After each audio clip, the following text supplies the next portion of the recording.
To the future or to the past? To a time when thought is free, when men are different from one another and do not live alone? To a time when truth exists, and what is done cannot be undone? From the age of uniformity to the age of solitude, from the age of Big Brother, from the age of doublethink. Greetings. Every record has been destroyed or falsified, every book rewritten, every picture has been repainted, every statue and street building has been renamed, every date has been altered, and the process is continuing day by day and minute by minute. History has stopped. Nothing exists except an endless present in which the party is always right. And when memory failed and written records were falsified, when that happened, the claim of the party to have improved the conditions of human life had got to be accepted, because there did not exist, and never again could exist, any standard against which it could be tested. And if all others accepted the lie which the party imposed, if all records told the same tale, then the lie passed into history and became the truth. Who controls the past controls the future, and who controls the present controls the past. But it was all right. Everything was all right. The struggle was finished. He had won the victory over himself. He had come to love Big Brother. Never again will you be capable of ordinary human feeling. Everything will be dead inside you. Never again will you be capable of love, or friendship, or joy of living, or laughter, or curiosity, or courage, or integrity. You will be hollow. We shall squeeze you empty, and then we shall fill you with ourselves. Don't you see that the whole aim of Newspeak is to narrow the range of thought? In the end, we shall make thought crime literally impossible, because there will be no words in which to express it. It's a beautiful thing, the destruction of words. How could you make appeal to the future when not a trace of you, not even an anonymous word scribbled on a piece of paper, could physically survive? A world of steel and concrete, of monstrous machines and terrifying weapons, a nation of warriors and fanatics, marching forward in perfect unity, all thinking the same thoughts and shouting the same slogans, perpetually working, fighting, triumphing, persecuting 300 million people, all with the same face. The party member, like the proletarian, tolerates present-day conditions because he has no standards of comparison. He must be cut off from the past, just as he must be cut off from foreign countries, because it is necessary for him to believe that he is better off than his ancestors, and that the average level of material comfort is constantly rising. Your worst enemy, he reflected, was your nervous system. At any moment, the tension inside you was liable to translate itself into some visible symptom. You had to live. You did live. From habit that became instinct, in the assumption that every sound you made was overheard. And, except in darkness, every moment scrutinized. It was almost normal for people over 30 to be frightened of their own children. Nothing was your own except the few cubic centimeters inside your skull. Thought crime was not a thing that could be concealed forever. You might dodge successfully for a while, even for years, but sooner or later, they were bound to get you.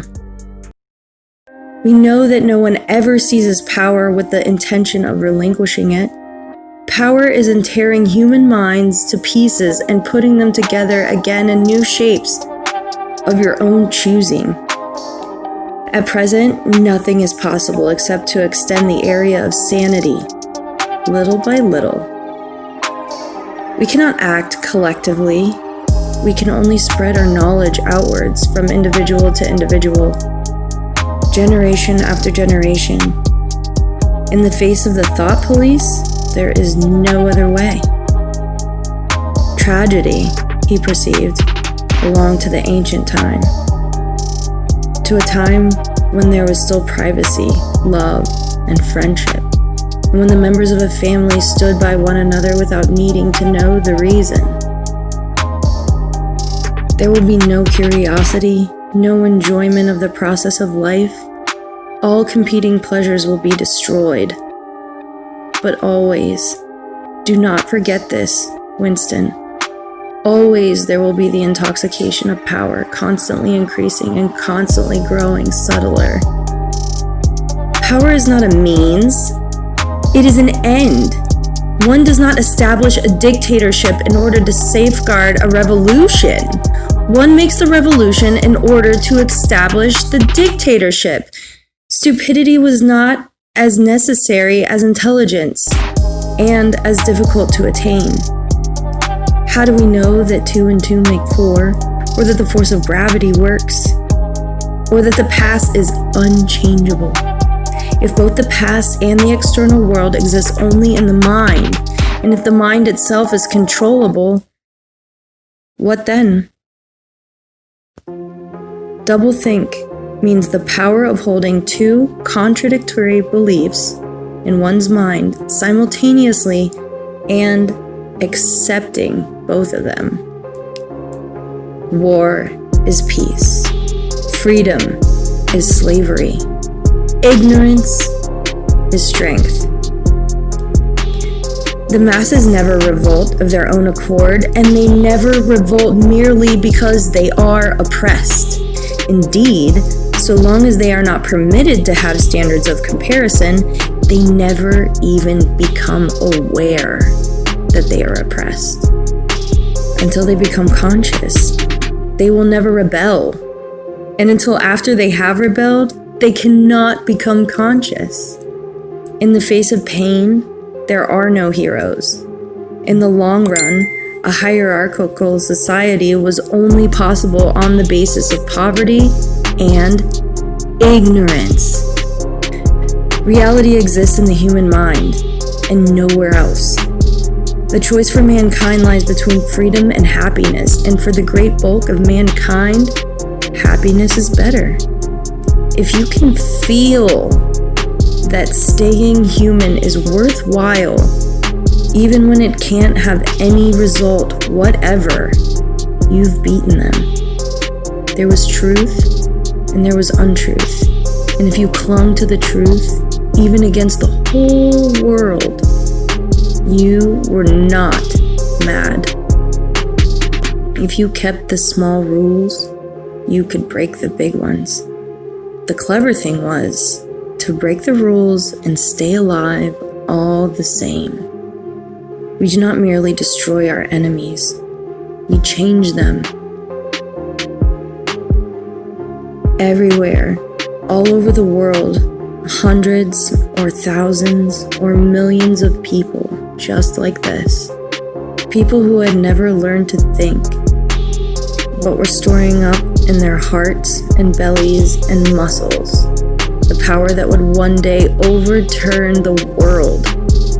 If there was hope, it lay in the proles.